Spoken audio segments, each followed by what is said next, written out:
Good morning, everybody. Good morning and good afternoon for those of us joining overseas. My name is Henry Grubb, and welcome to the fifth webinar of our Nature Positive University's webinar series. And I hope everybody is having a good morning so far. Please note straight away that this webinar is being recorded, and we also have AI translated captions if you would like a different language. But do be aware that these have been translated by AI, so we do not know how good they are, as you can find out. Okay, fantastic. Let's get underway then.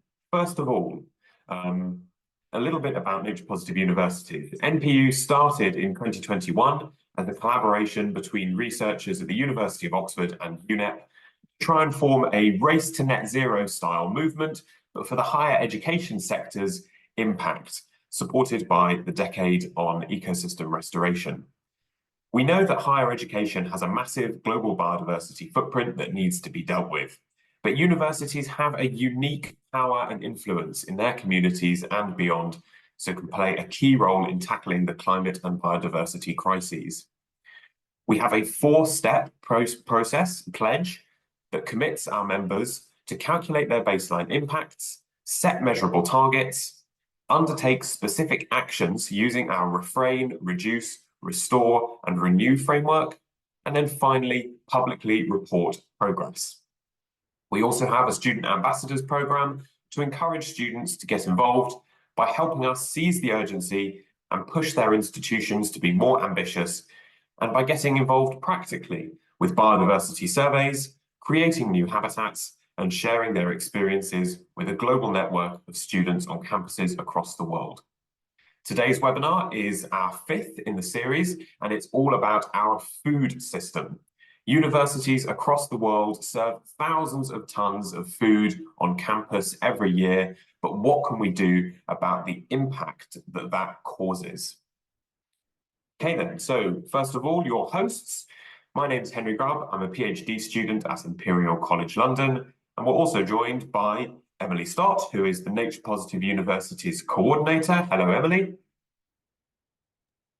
Hi, everyone. It's great to see so many universities and other representatives here. And if you'd like to learn anything more about the pledge or encourage your university to get involved, do be in touch with me. And we'd also love to share any of your food initiatives that you might be doing at your institutions. Thank you.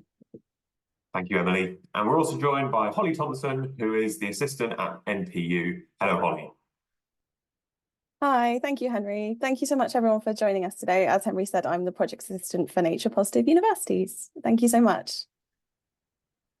If you're part of a university that's already a pledged member, then we really hope that this webinar provides some inspiration for how to move your nature positive journey forward. But we also want more universities to take the pledge and sign up. So if you're not part of a signed up university, please take a look at our website so that you know how to make a pledge. As Emily said, anyone can get in touch with Holly and Emily to ask questions and follow up about the pledge or about the Student Ambassador Programme.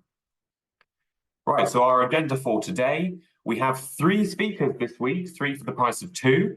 First of all, we're going to be hearing from Lizzie Biggs and Bart Ashton, who are going to be telling us a little bit about the work that they've been doing at Lady Margaret Hall in Oxford, analysing the food system that's going on there.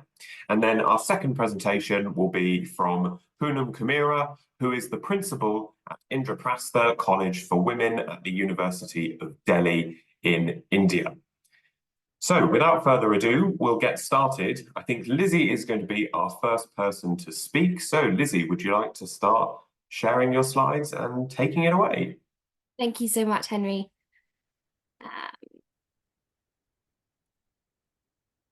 Brilliant. Thank you so much for that introduction, Henry. And I'm really excited to be talking to everyone today about how we can understand and reduce biodiversity-related impacts of university canteens. So to set the scene, we're going to be talking about a college in Oxford called Lady Margaret Hall, and where we help to assess their biodiversity-related impacts. So I'm going to briefly talk through the methods and the results that we found, as well as start to think about how we found some solutions to reducing impacts that we calculated. My name is Lizzie Biggs. I'm currently a researcher at the Biodiversity Consultancy, where we work with really large organisations to quantify biodiversity-related impacts and also reduce them. But today, the study we'll be talking about, I did as a researcher with Oxford University. And I'm really, really delighted to be with Bart Ashton, who is the domestic bursar at Lady Margaret Hall. And I'm going to briefly hand over to Bart to introduce himself as well as LMH. Thanks, Lizzie, and hello everyone. I'm also delighted to be here and have the chance to talk to you about this work that we did a couple of years ago with Lizzie, and you'll hear more about that. So, as Lizzie said, my job title is Domestic Bursar, which is the kind of operating officer for one of the 39 Oxford University colleges. You can see a little plan of Lady Margaret Hall here. Altogether, we've got about 750 students, and about 500 of them live here on the campus. We have one central dining hall with one central kitchen where we're providing meals every day, breakfast, lunch, and dinner for our students and staff. And it's that operation that we try to quantify and then that we try to adjust. So that's what we're going to talk to you about today. Thanks, Lizzie. Thanks so much, Bart. So LMH took part in a study to measure the biodiversity impact of the food sold in their canteen. It was led by a wonderful researcher called Izzy Taylor, and I'd really recommend, if you want some answers to any technical questions, to go ahead and have a look at this paper, and we'll put the link in the chat later. So in this research, we followed a 4-step process where we firstly calculated impact. We got a biodiversity baseline of all the food currently served within an academic year. We then established a set of smart targets to reduce those biodiversity impacts that we calculated in step 1. And then we came up with some actions that we could use to reduce those impacts, framed by the 4 steps: the refrain, the reduce, the restore, and the renew that Henry was talking about earlier. And then we explore different strategies. So those are combinations of interventions to reduce impacts to reach those chosen targets that we defined in step 2. So to measure LMH's biodiversity impact, we completed 3 steps.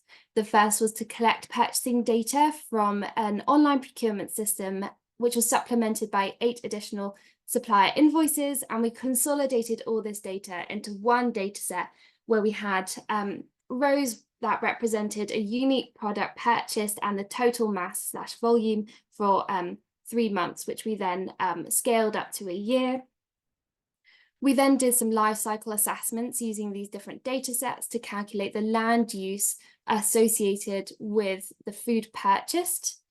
And then we accounted for some sustainable certification of different products, such as tea and coffee, which might have had Fair Trade or Rainforest Alliance certifications.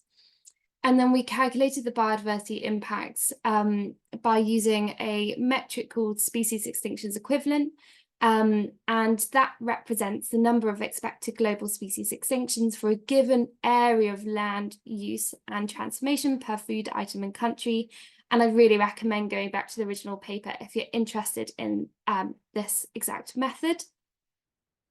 So we worked out that to produce the food consumed by LMH for a year, which was 156 tonnes of food for the 2018-19 academic year, this requires 541,904 meters squared of land, and this resulted in a negative biodiversity impact of 7.9 times by 10 to the -7 potential global species extinction equivalents. So this result alone isn't too helpful, but when we disaggregate these results by different food groups, we can then start to work out which food groups are contributing to this biodiversity impact. So this graph represents that, and the grey bars represent the total amount of food purchased in each of the quantities, in each of the food categories, and the coloured bars represent the total impact on biodiversity for each food category. So you can see where the coloured bars are high, the impact are high, and when the coloured bars are much higher than the grey bars, this represents that the food has a high impact per quantity purchased. So you can see this for the animal-based food products, but also for cake, biscuits, and desserts, and coffee and tea. And then we could also disaggregate the results by who were the consumer groups that were purchasing the different types of food. And we can see that overall students were responsible for most of the impact. However, they had the lowest impact per food purchase. So the reason that students might have been responsible was because they were consuming more food because there might have been more of them, or they had more meals per day.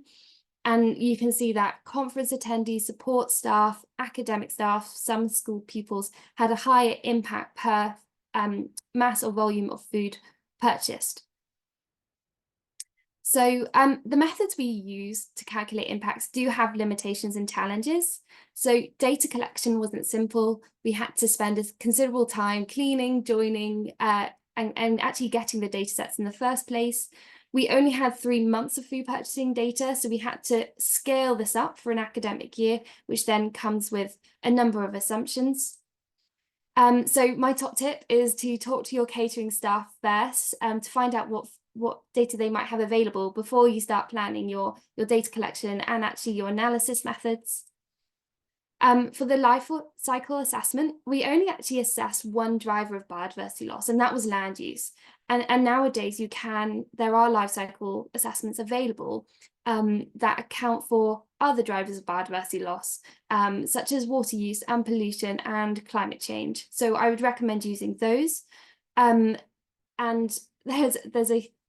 you should account for the fact that LCA estimates impacts rather than going back all the way through the supply chain to find the farm and measure on the ground the actual impacts.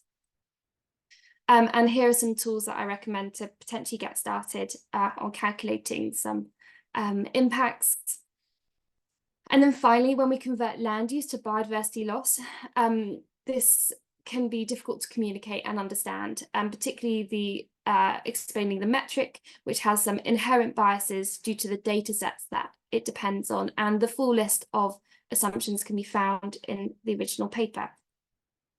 So once we quantified impacts, we then discussed with people like Bart to produce targets and strategies to reduce LMH's impacts. So we asked LMH, okay, by how much would you like to reduce your biodiversity impacts? And when do you want to reach this target by?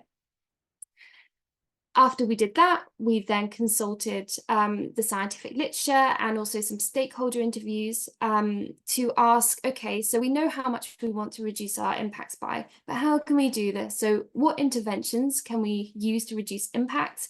How effective are these interventions? And if they're effective, are they actually socio-economically feasible to implement? Will they be accepted? So after we did this consultation, we collated a set of 44 interventions. So when we talk about interventions, we mean actions that reduce biodiversity impacts from food, and then we match them against 4 categories. The first was avoiding impacts, which is also known as refraining from impacts. And you could do that through an intervention such as just not offering the most impactful food in canteens. The second priority category would be to reduce your impacts through things like best practice sustainable sourcing, using different behavioural interventions, and reducing the offering of the most impactful food so you could less frequently offer high impact food. And then the third and the fourth are to restore impacted biodiversity and renew biodiversity through different interventions. So we combined different interventions into 5 different strategies. So these are different combinations of interventions. And these 5 different strategies are represented by the 5 different bars. And some are more avoidance focused. So step 1 and step 2. So on the left-hand side where there's more blue and green, these represent avoidance and reduction interventions. And others are more behavioural focused on the right-hand side, where there's more orange and dark orange. However, these have a different gradient of whether they have low or high biodiversity risk. So by that we mean where there's low biodiversity risk, we know that the interventions are quite effective at reducing impacts. Where there's high biodiversity risk, we're not so sure. However, this contrasts with the gradient for social risk. So it's quite risky to suddenly remove all the most impactful foods, such as having a complete ban on meat, whilst it's less risky to have some behavioural interventions such as educational programs or things like that, that might encourage people to reduce their consumption of impactful foods, but will still give them choice. So I'm now going to hand over to Bart to think about, okay, so we've come up with these strategies, but how do we actually implement these recommendations in practice? So over to you, Bart. Thank you. I'm just going to share my screen as well. Okay, hopefully that's seamlessly transitioned now. Thanks very much, Lizzie. So I was thinking back to what's happened since we were working on that. So as you'll see, the data was from 1819, and there was a lot of analysis in that. So it's a few years ago, and it was in the middle of the pandemic that we were doing that work. Quite an interesting time generally. So what I'm going to do is run through kind of what happened next, or what hasn't happened next, and what we've done and what we haven't been able to do, and what we want to do based on this work. So I think one of the most important things that I've just been reflecting on while you've been talking there, Lizzie, is we did this work several years ago and we're still talking about it. And in fact, I'm doing another presentation in a few days' time in Oxford where I'm going to reference it again. So just having done it, having had the work, been through that work and have the data, has both informed us and allow us to keep on communicating. So that in itself is a really important message, I think. So the kind of things that came out of the recommendations that the college could do next, I've put on the screen here, around sort of picking up that information and working out how to socialize it with our communities. And I think that looking at the NPU's basic sort of four-step approach of baseline, targets, action, and reporting, we've done some of those quite well. So we've got a really effective baseline.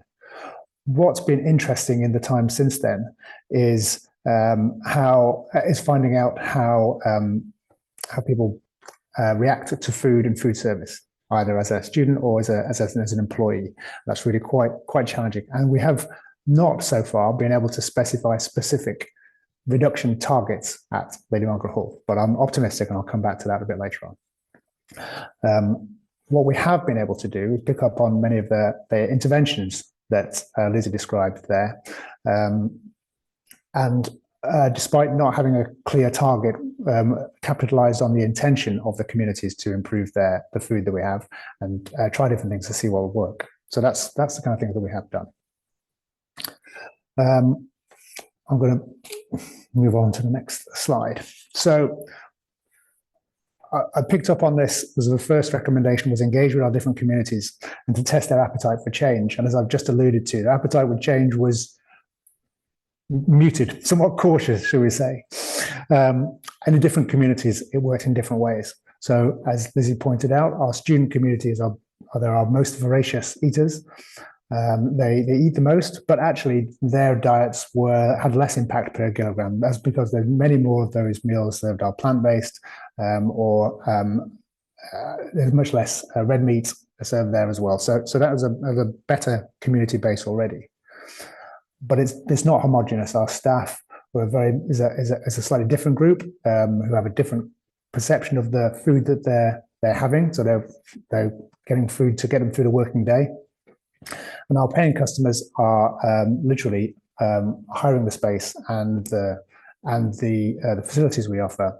So they have a very different relationship, again, to the food that we serve here. So we did engage with our communities, but we didn't find one single answer. And I think that's a theme that comes out throughout the whole process, to be honest. So I'm going to talk about what we have actually done. So these are some of the things that we have introduced in the last few years since we've been through this work with Lizzie. So although we don't have a mandate to say, for instance, we will reduce our red meat by 50% in 3 years, which would be something that would be very nice to have, we have, just by adjusting our menus, adjusting our recipes, and changing the types of food that we serve, we have reduced our red and ruminant meat. The meat supplier who supplies most of the colleges in Oxford was quite dismayed to see how much red meat we have not served at Lady Margaret Hall in the last couple of years and wanted to talk to us about it. So it's being noticed in all sorts of places. So that's something that we have been able to do quite easily. We decreased the use of fish and increased the sort of provenance of the fish where that's possible to do. We have reduced things like chocolate used in menus, again, for the same kind of way as using red meat, not by a deliberate, but not by an overt complete ban on chocolate, as Lizzie said, which would have the negative effect, and basically all of our students would go out to the nearest shop and buy chocolate instead. So that's not really helping the process. But we have been developing menus with more fruit-based desserts rather than chocolate-based, for instance. We have been working with local suppliers more, so that has a number of different impacts. So rather than just using a vegetable supplier that is an industrial scale that can supply everything we need, where it's possible, we've been working with local farms and other producers to literally buy vegetables as they're directly from the people producing them locally. So that has an impact both on the local economy, but also gives our chefs a better connection to the food, and it gives us a story that we can tell to our students about where their food is coming from and how important that kind of stuff is. So we have also done some simple things, such as when you sign up for a meal, you will have to actually choose to have a meat meal if you want to do that, rather than choosing to have a vegetarian meal. So having a plant-based option by default is something that's been quite effective. And we have increased the mix of plant-based meals that are always available, vegetarian and vegan dishes when we are serving food. So and I think they're good options. I usually eat those, and they're presented in a way so that you see those first when you actually come to the canteen or look at the menu. So that's a kind of nudge approach.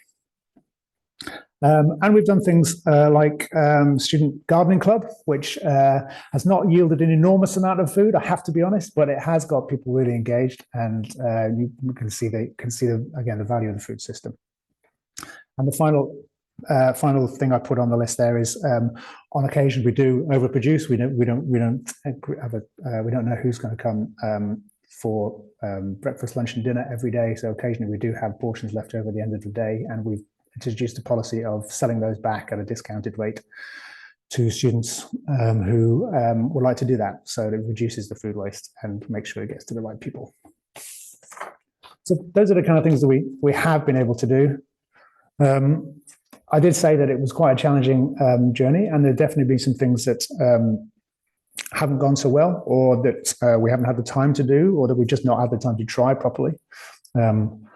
Part of that is because everyone's busy, as you will know. Part of it's because the time that we've been looking at this, we've been transitioning also out of a pandemic back to what might be called more like business as normal. And part of it, as I say, is because it's quite subjective. So things that have caused some friction along the way. I think probably the biggest challenge is making sure that people feel they do still have a choice. They want to have a choice. They think that's important. I would offer less choice, but the people who are eating here would like more. So that's definitely a driver for being careful about what we change and how much. Interestingly, particularly in some of our staff members, fake meat products, so products which are designed to incorporate in a menu just as you would substitute it out as if it was beef or chicken.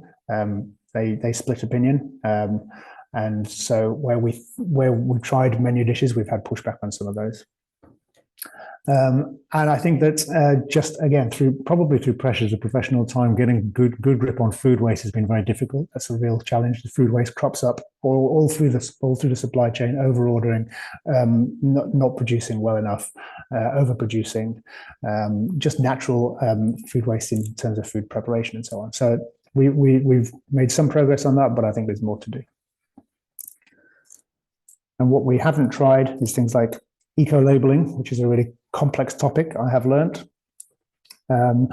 We do already have one day on a Wednesday for our student community. We don't serve any meat. We have not pushed that out to Tuesday or Friday, Thursday or other days, mostly because of that tension around perceived lack of choice. We have not done too much on sort of different provenance for meat. I mentioned before that we have been using sustainable fishing kind of accreditations where possible. We just haven't not done that too much with meat. I think there's more we should and could do there. And we have tried to communicate, and we have communicated, but I think we could again do that more effectively in a more engaging way. I think that myself is that's the next step in gaining enough trust and commitment to overcome the tension created by a perceived lack of choice and allow us to be bolder in the menus that we put forward. So those are the kind of things that we have found a challenge with. Just two more points from me, one on data and then on one on where we're going to go now. So how do you know if something is working is a really good question. This is an extremely complex environment. It's fast moving. We have dozens of deliveries of food every day here. They're all different. They're all coming from different sources. Sometimes what you've ordered is what you get, and sometimes it's not, and you have to measure it. And Lizzie's description of pulling the data together was very true.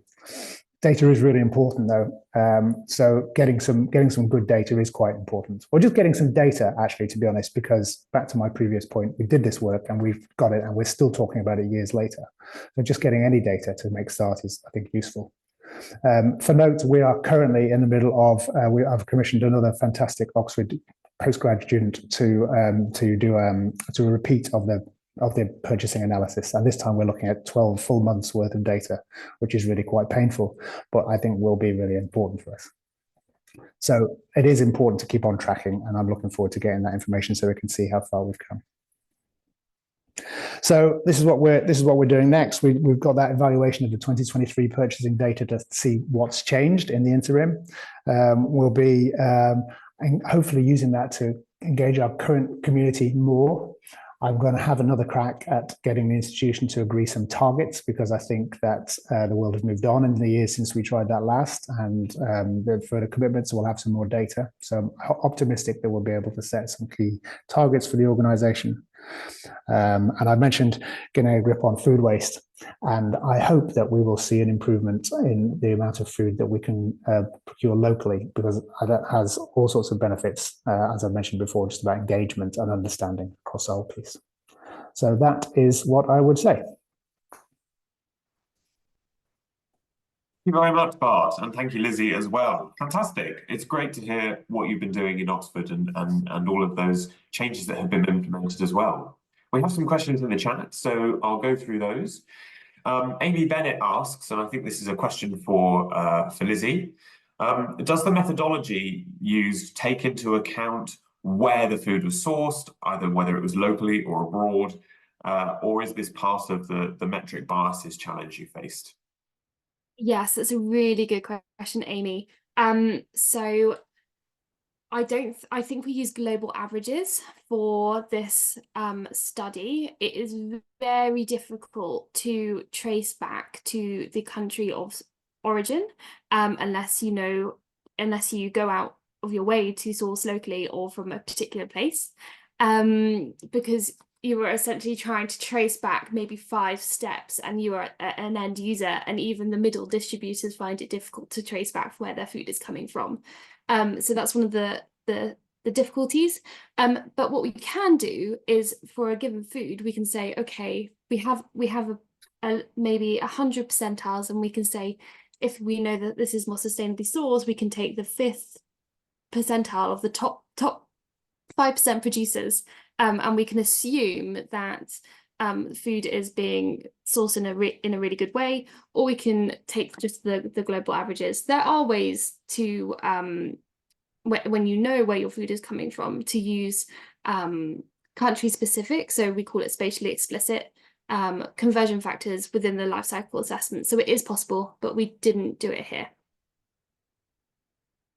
The next question is Simon Pickering asks, so an increasing number of institutions are adding carbon emission values to their menus in order to help customers make informed decisions. I know, Bart, that you mentioned you hadn't done this, but is there an opportunity to add in a biodiversity impact rating based on the results?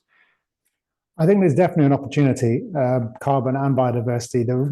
I think there's an opportunity. I've realized now, having looked at it a couple of times, that it is really quite difficult to get something impactful. I would say that what you're trying to achieve there is to grab the purchaser's attention at the point of purchase and inform them. But finding a way to do that in a way that's presentable on a menu that gives all of the data necessary is tough. But yeah, I really hope there will be something out there, and maybe that's something we can try more of in the coming years. Can I answer that, if that's okay? Sorry. There have been some studies that have tested biodiversity eco labels on whether they do change your behavior, and there are mixed results. I'll put a link in the chat, but sometimes it works and sometimes it doesn't, and sometimes it can be due to how you position the eco label on the menu and things like that. But there are biodiversity specific eco labels that have been trialed. Yes, please put those in the chat, Lizzie. Sorry for interrupting you. Monisola asks, what is sustainable fish? So in Bart, in your case, when you're purchasing more sustainable fish, what are you doing in that? We're usually at this point just using the most basic accreditation MSC certified fish. I think there's, again, a bit like the meat, I think there's much more that we could do and should do in that. I think it really plays to the point that Lizzie was just making about the difficulties in the further back supply chain. It's just really long and complicated and difficult to get to the bottom of that, but more time must be spent on that, in my opinion, in the industry. Anyone serving food needs to understand much more and work with their suppliers more, and that will allow us to be much more clear, and rather just using aggregate certifications. Sujata Chowdhury asks, did you find that food preferences were sticky in the case of LMH at all? Bart, have you found that people don't want to change their preference? Well, again, I think it's a game of two halves. So our staff, our employees here are probably fairly well established in their routines. Actually, especially if you look at the number of people who eat, school pupils who eat vegetarian food and just before they come to university, and the number of university students who eat vegetarian food, the number is enormously different. So somewhere in that summer break, there's a big change of identity going on, and I think actually there's a big opportunity for students to change their diet at that point. Maybe not so much for staff members. Okay, final question on this. Louis Law asks, are more sustainable food source options, are they more expensive? And if so, how do you communicate with the catering operators and the customers to switch to those more expensive options? And well, I suppose my additional question onto that would be how have you balanced that and make the books balance, Bart? Yeah, that was something that I think was on the slide of recommendations that I put up at the beginning. So we haven't done that specifically on a case-by-case basis. Some of the interventions are expensive and some are not. If you're swapping out plant-based meals for red meat, you're almost certainly going to be saving yourself money. And so if you then reinvest in some more complicated fake meat products, for instance, to appease a different type of audience, then that might cost a bit more. We haven't noticed an out of the ordinary significant increase in our cost base for food, no more than a huge food inflation in the last few years has given to anyway. So I thought that funding and costing was going to be more of a problem than it actually seems to turn out to be. Fantastic. Thank you, Bart. Thank you, Lizzie. We're going to switch straight over now to Poonam. So Poonam, if you'd like to start sharing your screen, and then we'll get underway with your presentation. Yes, I'll do this.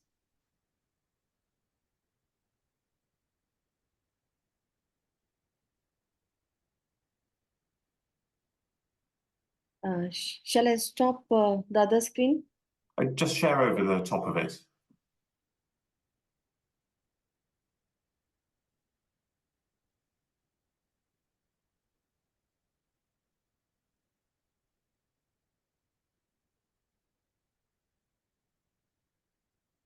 Shall I continue? Yes, but Bart, if you stop sharing your screen. I will, yeah. Poonam, if you start sharing yours.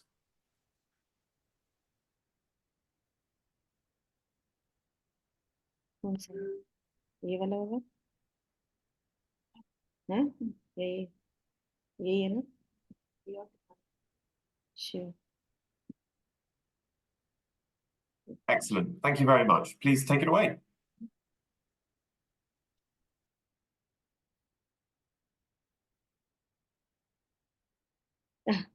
Thank you so much. I'm really delighted to be part of NPU. and Delhi University is one of the founding university of Nature Positive University program. And I know we have to do a lot.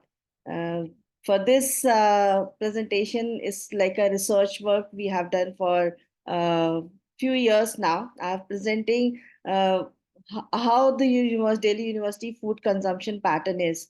What are the sustainable choices? What student pick up as food choices, and there are quite differences in what we see in other presentations and in my presentation, because there are certain things which we take it as a problem in somewhere, but I think in University of Delhi it is, for example, if we talk of meat consumption and plant-based food, you will see the contrast in this. So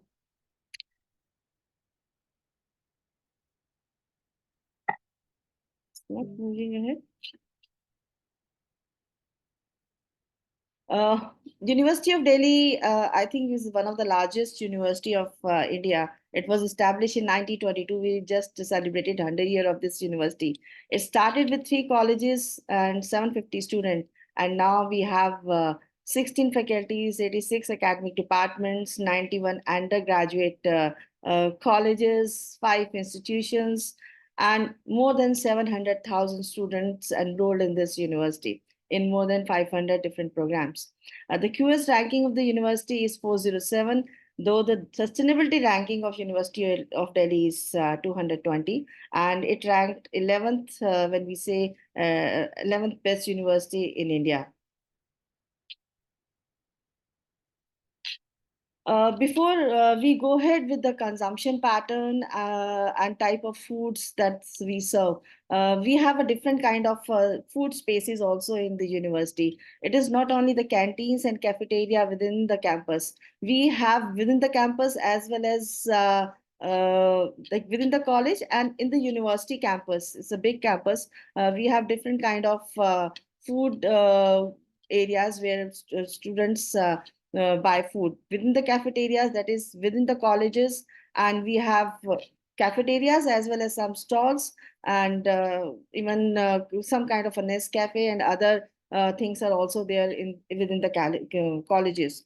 We have street vendor stalls also, and food shops, restaurants, and courts that is within the campus of University of Delhi.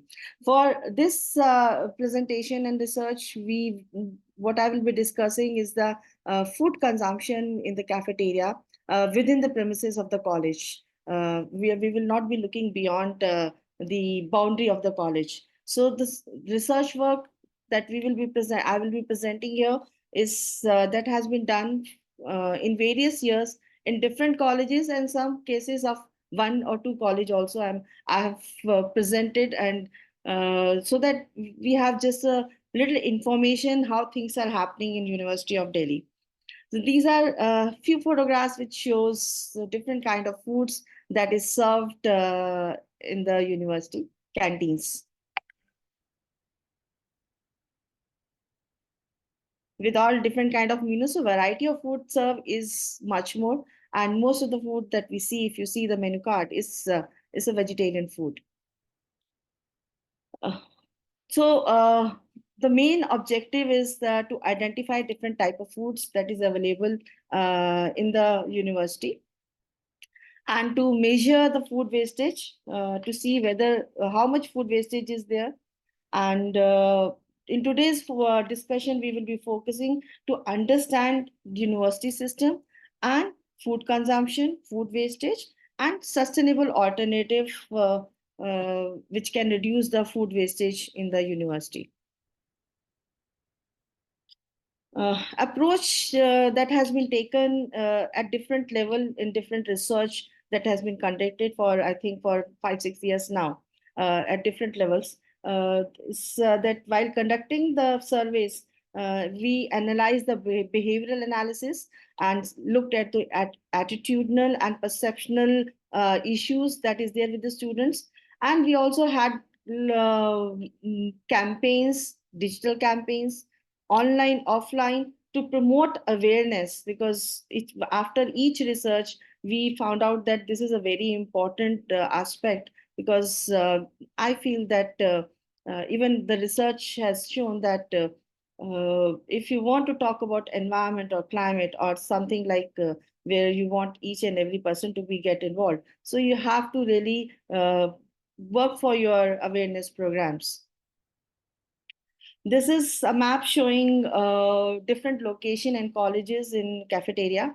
I'll just say one thing more, that colleges are spread all over Delhi. So this research work is just concentrated on the North Campus, that is in the north direction of Delhi. We have taken some colleges and canteens for the study, talking about the food consumption and sustainable food choices. Again, the research mainly focused on 3 levels. One is the individual level, where we looked at the conscious motivations, attitude, perceptions, and knowledge students have, and how non-conscious biases, habits, and emotion influences their decision regarding the foods. And another level which we looked at is the social level, where the research also focused on various cultural norms, social relation that affects the behavior of the student. And third level, which we have looked into in the research, various studies, is the external level. That is, we looked at what are the constraints or incentives by economic factor, infrastructure, and availability of the other options that affects the food choices of the student. So in this slide, we can see that most of the students prefer the vegetarian diets over the non-vegetarian, and very less people go for the vegan diet.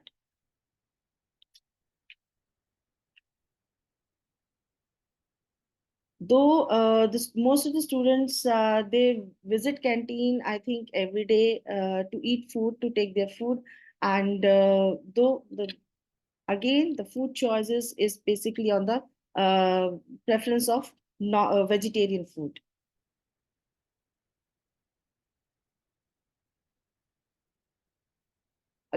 Again, another research survey shows all over the colleges in North Campus that instead of going for a proper meal, students prefer to take small deep fried snacks that takes short time to consume. And maybe another factor is that most of the students, they do bring their lunch or tiffin boxes from home. So in cafeterias, they prefer to go for a short snacks than eating other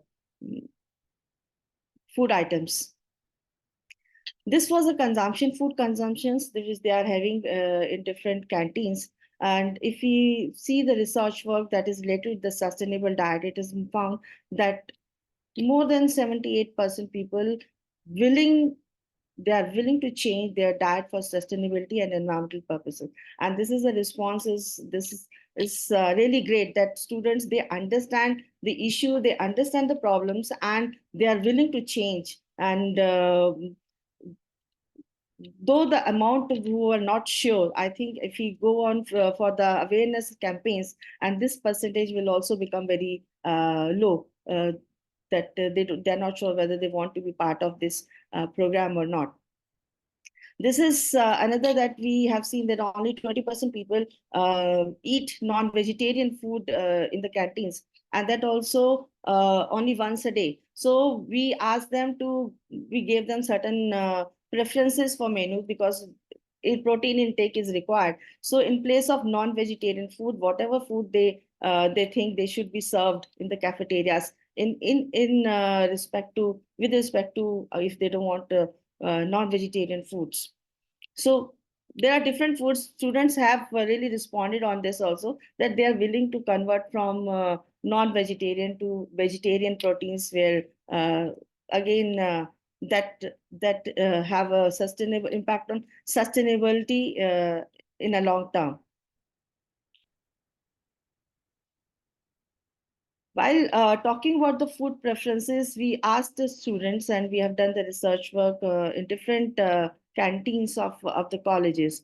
whether they think that the food they are serving in the canteens are healthy or not. It's a very small proportion of the students has said that this is not healthy, and they enjoy eating what is there in the canteen. And most of the students say that they are serving healthy food.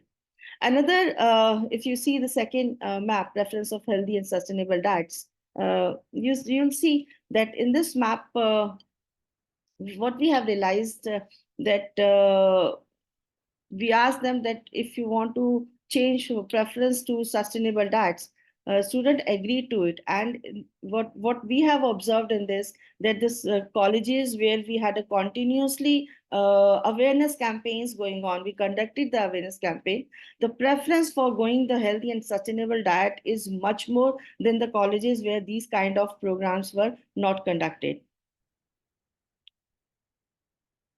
So high preferences, what kind of preferences they want as part of their healthy food? It was towards juices, sprouts, and salads. They want, the students want that these should be added to their canteens as part of the sustainable diets or healthy diets. Again, it's totally a different scenario than in other areas.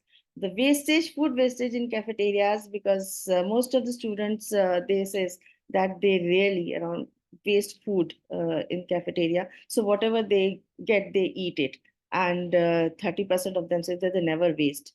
So it's a huge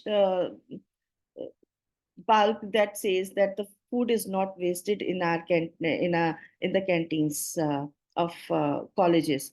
Main factor is what we realize is that they have to pay for the food there in the canteen. So whatever they pay for, they try to finish it.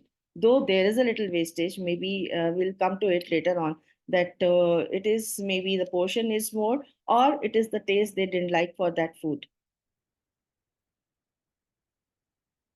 So there is a varied consideration when we asked that what student preferred as a taste, which is they say is the priority. The amazing thing that we always talk of the cost, but when we asked the student, they said no, it is not the cost, it is the taste that is important when they choose the food. Though if you see the map, it is again varied from one college to the other college in the university. Some colleges, they say that the student says that the cost is important, and in some colleges the student prefer the taste as priority for choosing the food items. But if you say majority, that the taste is more important than the cost when they choose the food item.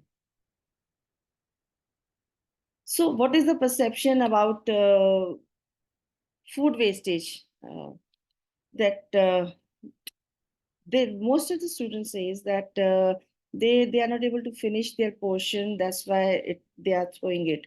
And many says that taste is not good. So it is, as I said, that the researchers, the studies are not from one place or not one time. It's a different time period and different areas. So in a college, this is a reason that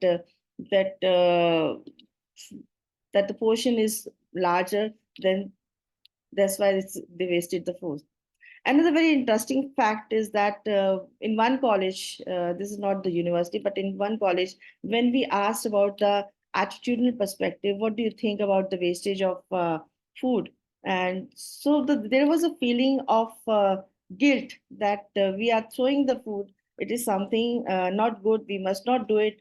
But still, some of us are doing it. So it's somewhere this sentiment shows that if you ask them to not to do it, maybe they will understand and stop doing it.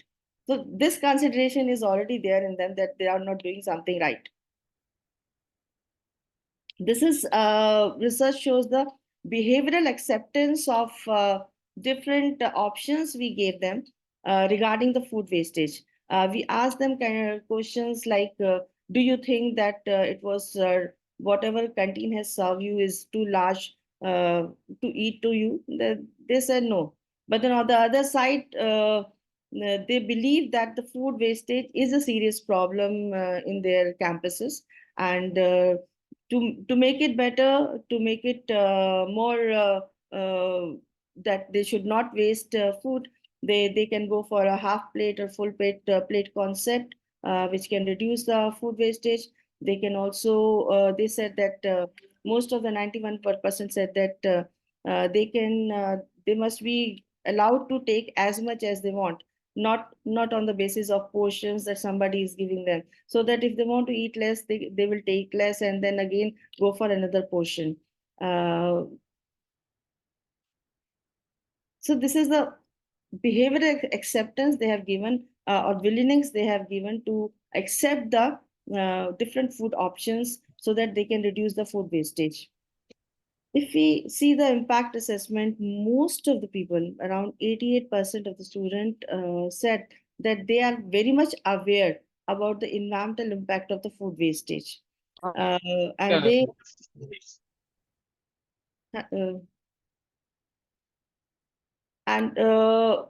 the measures which they say that we should take when we talk of this environmental impact is there must be more educational campaigns which tell them about that how the food wastage is leading to the environmental impacts. And also they want that there should be a better meal planning so that food wastage will be reduced in the canteen. So based on their research and their outcomes, what we have done in the college, in our college, we planned a meal. There was a meal planning so that we know that at what time what we are serving, and looking at the total nutrition as well as the amount of the food that is there they need to eat. On that basis, we have done the meal planning so that students can go for more students can eat those things which they like instead of wasting due to the taste.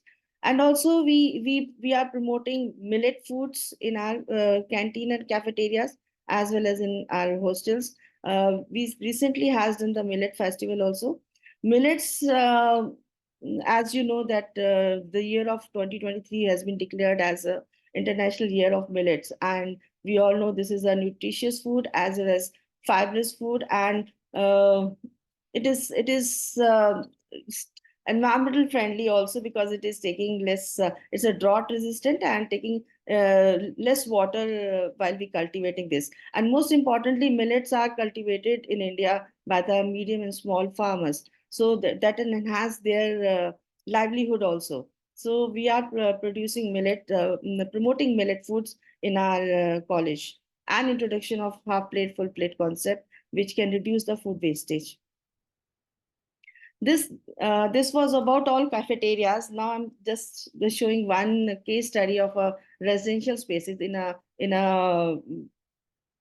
it's like a hostel in a college where students are given food which is totally, it's not they are spending, it is based on what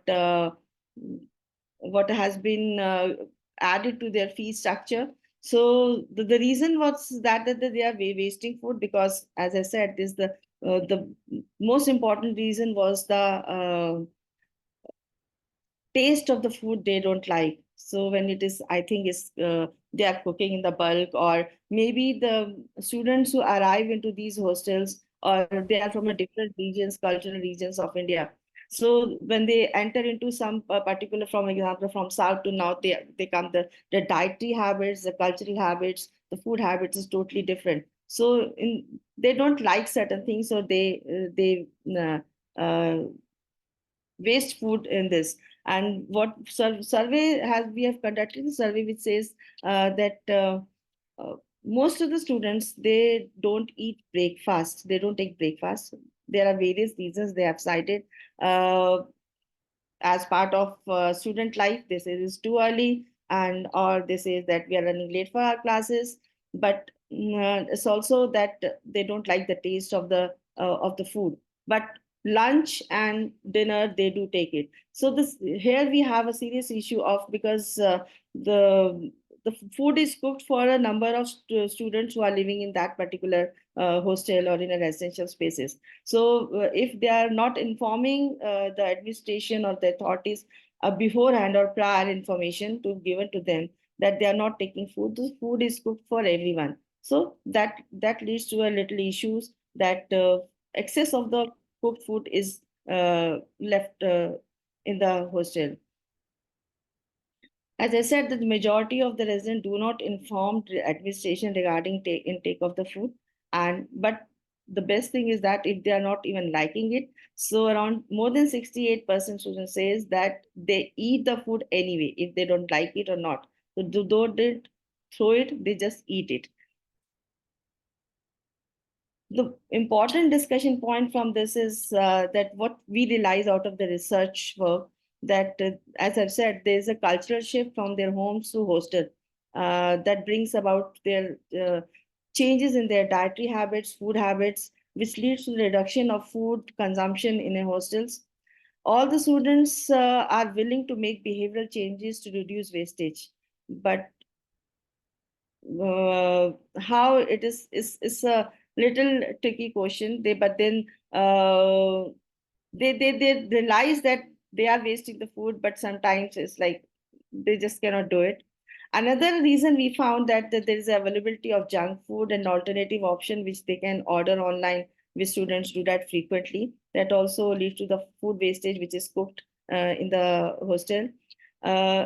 Another point that we realized that the reasons they cited that they're running late for the classes, and this is a lifestyle they have adopted in the residential places, as well as the less awareness about the environmental consequences of the food wastage.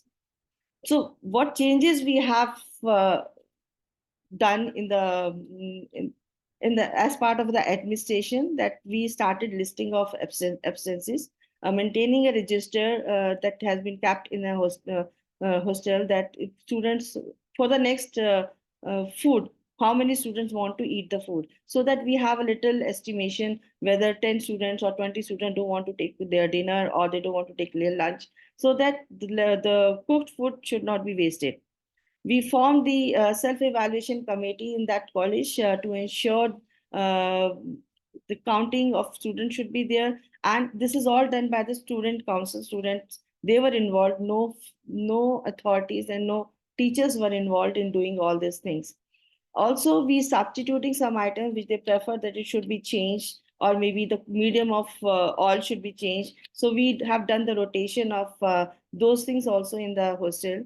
And holistic approach to combine with the awareness program. This was very much required. We continuously kept on doing awareness campaigns, talking about sustainable foods, sustainable diets, so that we can reduce the food wastage in these areas. Another important thing which we conducted, this was sustainable lifestyle outreach and capacity building initiative. This was part of Little Book of Green Nudge UNEP program, where we talked about the behavioral changing, nudging the behavioral changes in the students so that they can more willingly go for the sustainable foods and sustainable diets. These programs we have done, as I said, as approach digital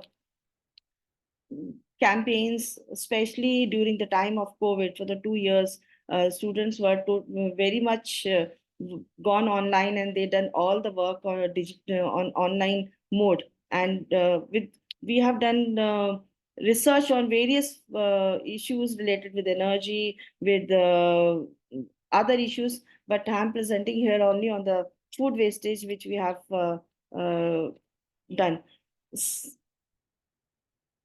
Even talked about connecting food with festivals and colors. This all creativity of the students. They came up and then they spread the awareness program, the whole college. We use the eco-friendly materials to promote the sustainability. We conducted Carry Your Own Cup campaign. This was also shown on CNN also as part of the Grit Nudging program. And as this shows that the students are willingness to carry their own cup in the campus, that will really reduce the material use in terms of a paper cup or a plastic cup. SUP was totally banned in our campuses in University of Delhi. None of the colleges are using SUP, the plastic cups. Paper cups are using, and we run a campaign of clay cups, that either you carry your own cup or you buy a clay cup to take tea or coffee in the cafeteria. And it was Poonam, so thank you so much. I'm afraid we've nearly basically run out of time for the webinar, but I was wondering, could you take just a quick question before we yeah, finish? Sure. Abdulaziz asks, what happens currently to the food waste that does get wasted? What currently happens to that food? This is what was my last slide, last slide, which says that food wastage is very negligible in the University of Delhi. Either colleges have vermicompost, or they are it's a cyclic mode where we are giving the cooked food and uncooked food to the animal sheds or to the cow sheds. And if, as I've said, that if cooked food is left where the students are not eating and it's a good food, then it is distributed among the workers who are working in the kitchen, or cleaning workers. They take the food back home. So food waste is in fact is zero in the universities. Thank you so much, Poonam. And thank you also to Bart and Lizzie. We appreciate we're over time now, so we're going to wrap up the webinar now. But thank you, fantastic, for our three speakers. And our speakers' slides will be shared in full after the webinar, so everybody who's attended will be able to go back and look at the slides from the speakers. And indeed, the recording of this webinar will be posted on our YouTube channel as well later this week. Our next webinar is next month. On the 18th of June, it will be a Q&A webinar wrapping up. It will be the final webinar in the series, and we will have a panel of experts who can answer questions about what is Nature Positive Universities, what can I do at my own university, and what do we think we can do going forward. If you have any feedback, please do use the QR code or the link on the screen to register any feedback. Otherwise, thank you very much for attending. Thank you very much to Poonam, to Bart and Lizzie, our speakers. I hope you have a fantastic day, and otherwise see you at the next webinar. Thank you very much. Thank you. Bye-bye.